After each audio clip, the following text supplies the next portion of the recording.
हे ईश्वर, हमें आत्मशांति दो उन चीजों को स्वीकार करने की जिन्हें हम बदल नहीं सकते, हिम्मत दो उन चीजों को बदलने की जिन्हें हम बदल सकते हैं, और इन दोनों में भेद जानने की सद्बुद्धि दो। तेरी इच्छा चले प्रभु, हमारी नहीं। सिर्फ आज के दिन दिसंबर 11। परेशानी वैकल्पिक है, कोई हमें अपनी दुर्दशा को छोड़ने की जबरदस्ती नहीं कर रहा है। बेसिक टेक्स्ट पृष्ठ 28। अब ये याद रखना भी कितना अजीब लगता है कि एक वक्त हम सुधार के प्रति समर्पण करने के कितने अनिच्छुक थे।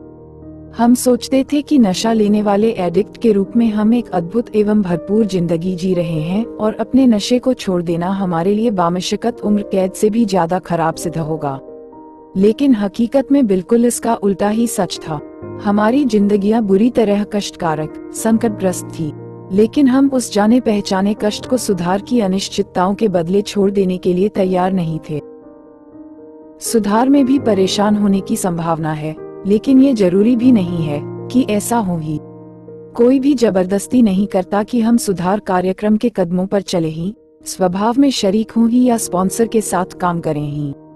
एनए का कोई फौजी दस्ता नहीं है जो हमें उन कार्यों को करने के लिए मजबूर करे जो हमें कष्ट से छुटकारा दिला सकता है।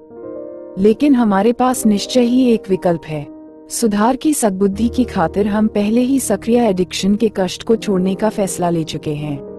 अब अगर हम आज की तकलीफ को एक अधिक बड़ी मनशक्ति के बदले छोड़ देने को तैयार हों, तो हमारे पास आज ऐसा करने के लिए पर्याप्त साधन है, बशर्ते अगर हम ऐसा करना चाहें तो। सिर्फ आज के दिन मुझे अब परेशानी मोल लेने की जरूरत नहीं है, जब तक कि मैं वाकई ही स्वयं ऐसा ना चाहूं। आज मैं सुधार के लाभ पाने के लिए अपने तमाम कष्टों का सौदा करूंगा। हे ईश्वर, हमें आत्मशांति दो उन चीजों को स्वीकार करने की जिन्हें हम बदल नहीं सकते, हिम्मत दो उन चीजों को बदलने की जिन्हें हम बदल सकते हैं, और इन दोनों में भेद जानने की सद्बुद्धि दो।